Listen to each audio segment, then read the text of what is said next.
Lesson 5, testing, engagement, and optimization.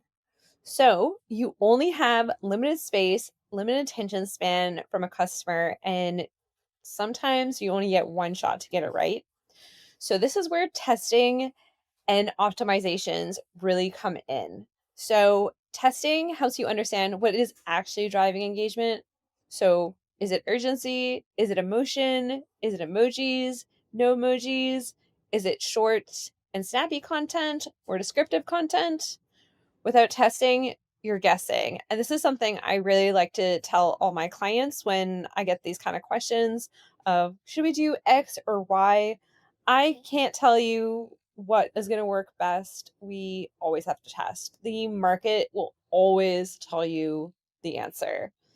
So, by running consistent A/B tests, you're able to increase your click through and conversion rates, learn what tone and messaging resonates with different segments, and maximize ROI on every send, especially with lists that are limited by certain compliance rules. So, with SMS and MMS, every word counts, and testing is how you make every word perform. So in this lesson, we're going to be diving into how to optimize your SMS marketing strategy for better performance, engagement, and deliverability. So we're going to cover two-way SMS and interactive messaging using Klaviyo's conversation inbox as an example, but other channels do have different forms of two-way messaging. We'll talk about A/B testing best practices for SMS and some ideas from copy to timing, so you're always learning and improving.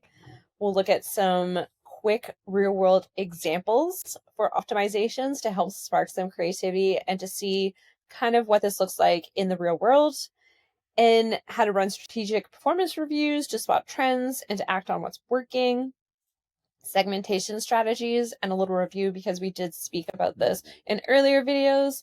And finally, we'll wrap up with some compliance best practices to keep your SMS program working safe and keeping it legally sound. All right, let's talk about two-way SMS interactive messaging. And we're mainly going to focus on Klaviyo as an example, but like I mentioned earlier, other channels may have different functionalities that do the same thing. So, for example, with Klaviyo's conversations inbox, you can respond to your customers in real time, making support feel personal and intimate. I mean, what's more intimate than texting someone on the phone? You can also automate keyword replies to guide users through quick flows like product quizzes, offer redemptions, FAQs, so no live agent is needed. And with that note, it's also a great way to collect zero-party data. So this is the information a customer chooses to share, like preferences or quiz answers, which you can then personalize future messages.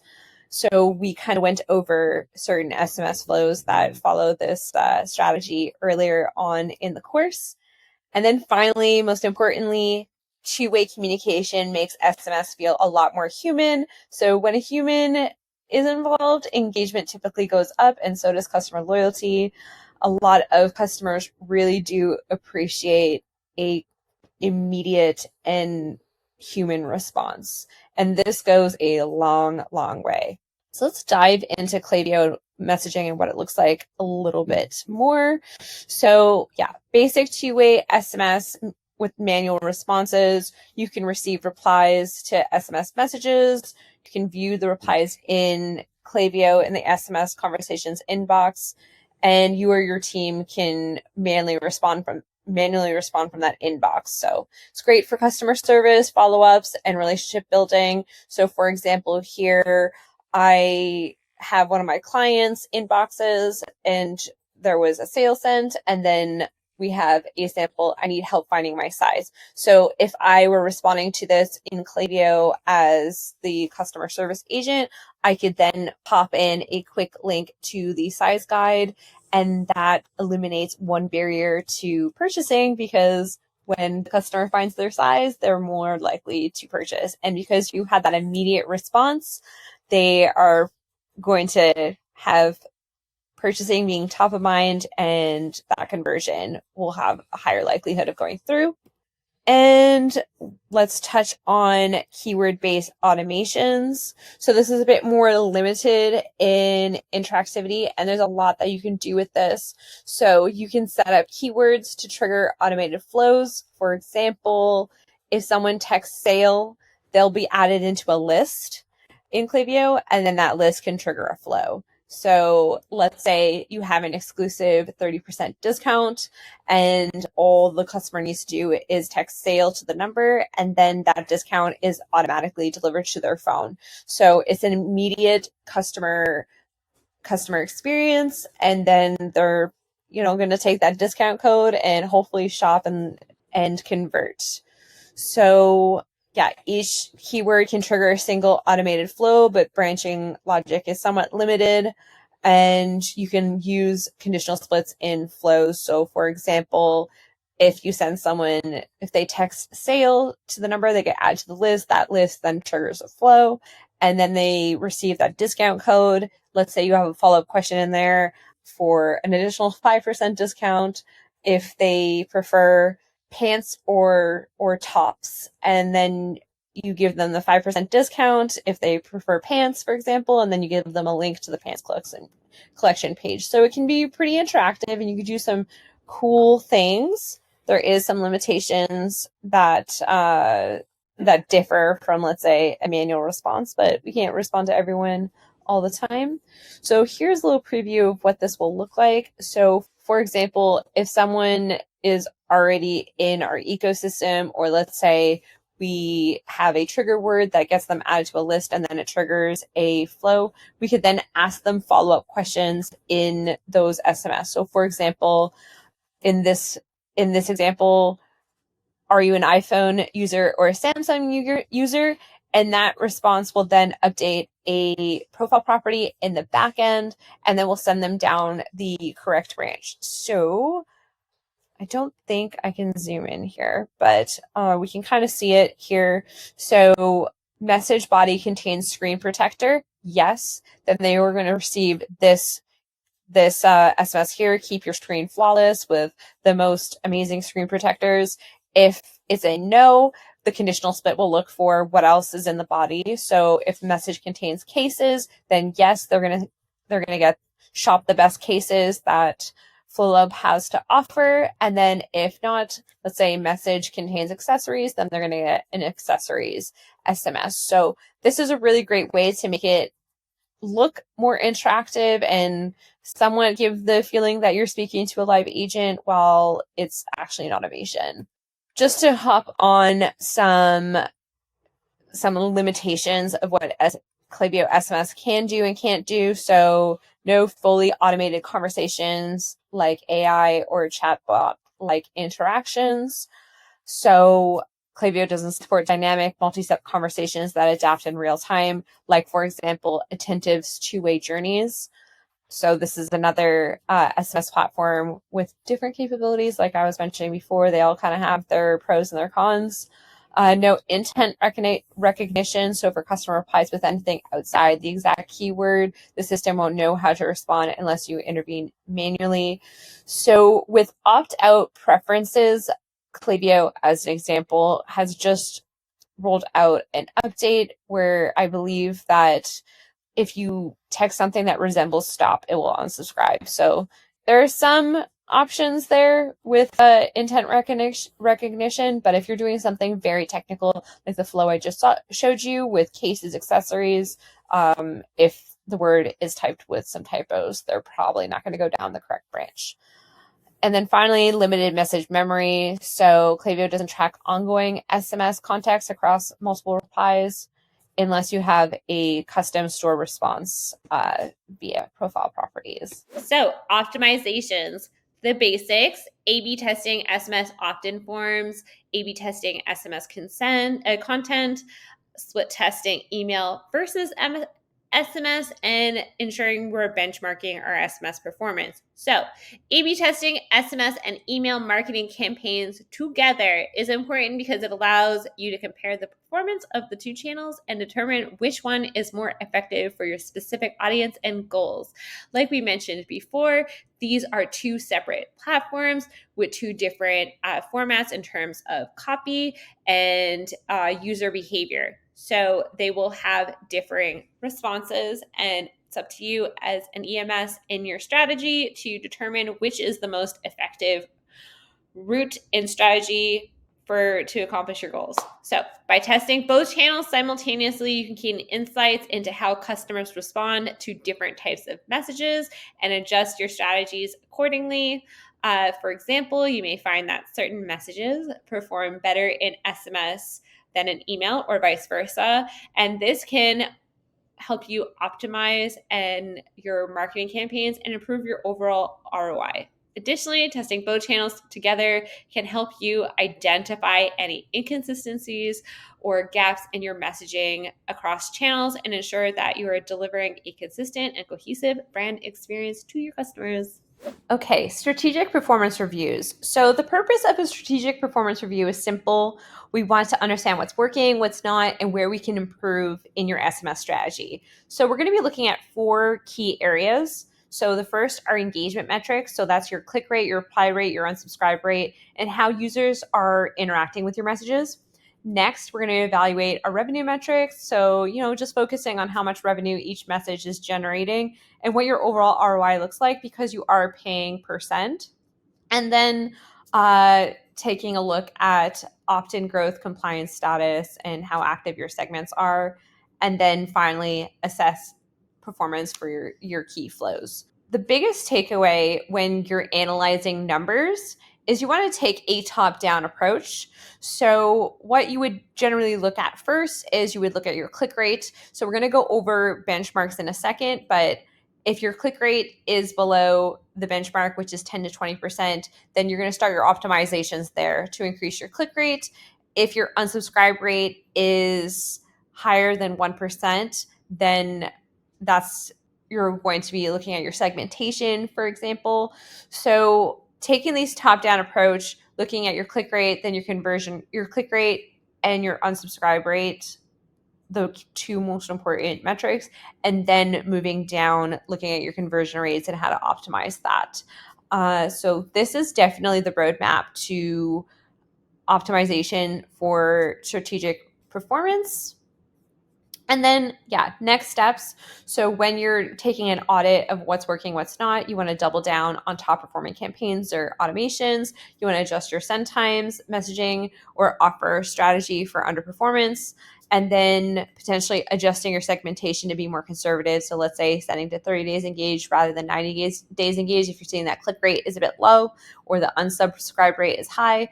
And then always, I wrote consider, but always be testing tone, CTAs, timing, etc. So diving into the numbers that I was mentioning a little bit earlier, So we want to take that top-down approach. So we want to see our click rate at least in the 10 to 20% message. So this is typically going to be higher than email, and I recommend short and urgent CTAs to really drive that quick tip, to drive that click rate up. Reply rate is going to be around 2 to 5%. So higher if you're using interactive prompts like, are you an iPhone or a Samsung user? Unsubscribe rate. This is very crucial. So we never want to see that unsubscribe rate go higher than 1%. And not to strike fear into your new SMS strategy adventure, but anything that creeps into the plus 1%, even in the 4% range, I have seen clients who have lost their SMS privileges, and then it's a bit of a struggle to get it back. So they actually can't use SMS as a platform at all. It's equivalent to with email when we have our open rates too low or our unsubscribe rates too high, etc., and then we end up in the spam inbox. So it is the SMS equivalent of that. So unsubscribe rate, really got to pay attention to that. And then conversion rate, we're looking at 2 to 5% in campaigns, and then 5 to 15% in flows. And obviously, these numbers are going to be affected by your segmentation strategy. But yes, these are the benchmarks to kind of start your analytical process and let the numbers guide you. So if we're seeing click rate is low, we want to test, the meat and potatoes, our engagement, what we're saying, always our segmentation. On subscribe rate, definitely segmentation and timing, conversion rate, offers, content. For example, if we're just texting to text, if we're sending an SMS that doesn't have a strong offer, for example, we might not get a high conversion rate. Okay, let's move into some A/B testing ideas speed round. So we were just talking about our benchmarks here. If we're seeing our click rates low, if we're seeing our unsubscribe rates high, if we're seeing our conversion rates low, here are 3 pages of A/B test ideas. I am going to just speed through the titles quickly, and you can pause the video and really dive in to each test. Take a bite.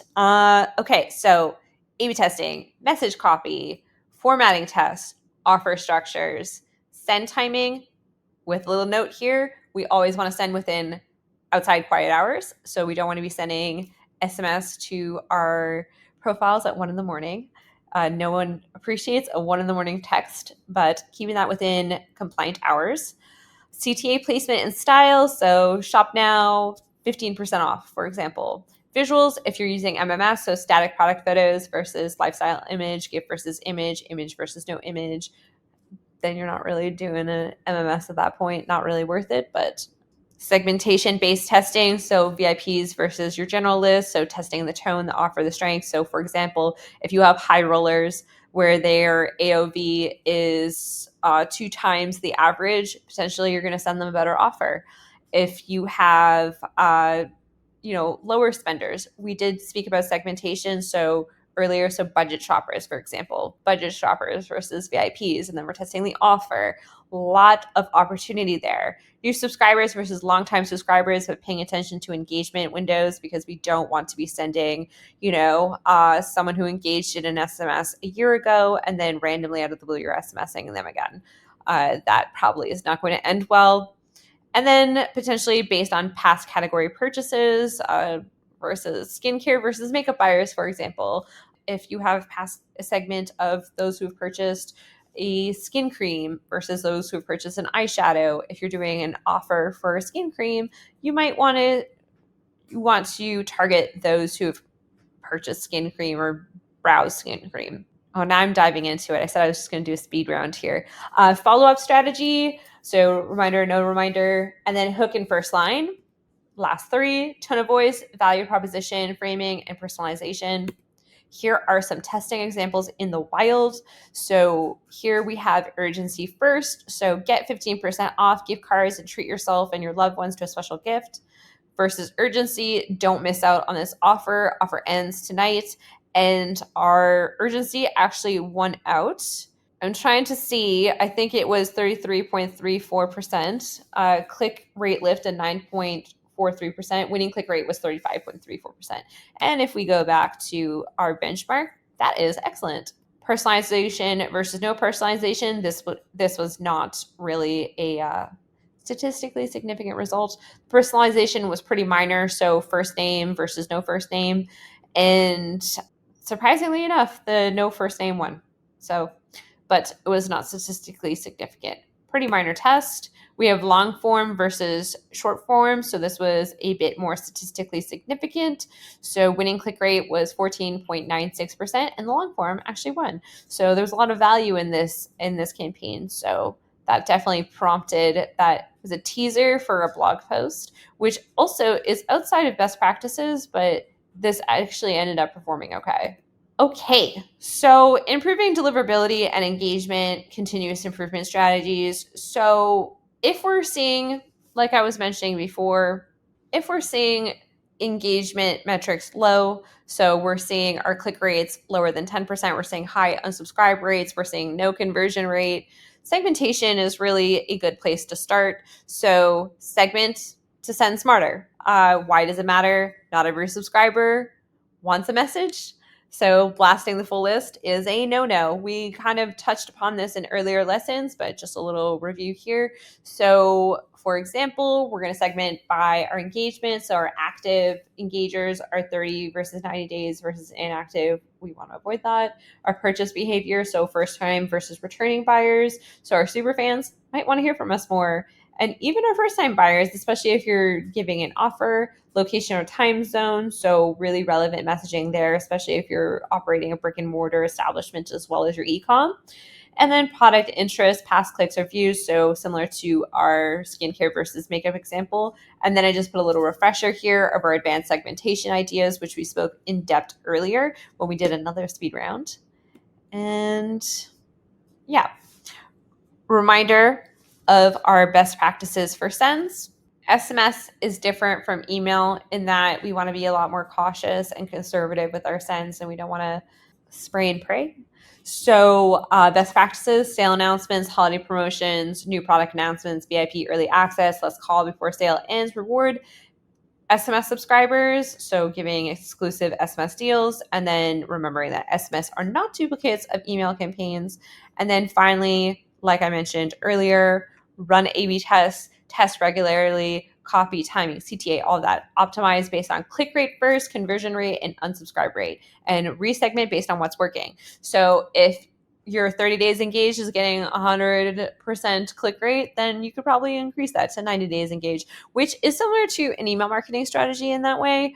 But yeah, segmentation always key, and a little bit more key when it comes to SMS. So pro tip, high engagement equals better deliverability, and we want to prioritize quality over quantity. So don't think just blasting your SMS list anytime the wind blows. Okay, SMS compliance. Let's get into it. My head keeps moving. Okay, so compliance. Main key points here. Consent, quiet hours, company name, opt-out language. So for consent, we always need to obtain SMS consent, email consent to comply with legal regulations such as the TCPA in the US and the CASL in Canada. We already know this based on email, so nothing new here. But what is new is SMS quiet hours. This will new in terms of differing from email. So Klaviyo's SMS quiet hours are default on from 8 p.m. to 11 a.m. If we ever do go to turn it off, we need to really clearly communicate the risk with the client. I would advise against it though. And there is the debate in question about taking quiet hours off for the SMS welcome flow and following up with an email discount code instead and having the SMS deliver during compliant hours. This is a good workaround. And moving into company name and opt-out language, we want to make sure that the company name is visible in our SMS and opt-out language is also visible. And this is pretty standard in Klaviyo's templates, so nothing too crazy to worry about here.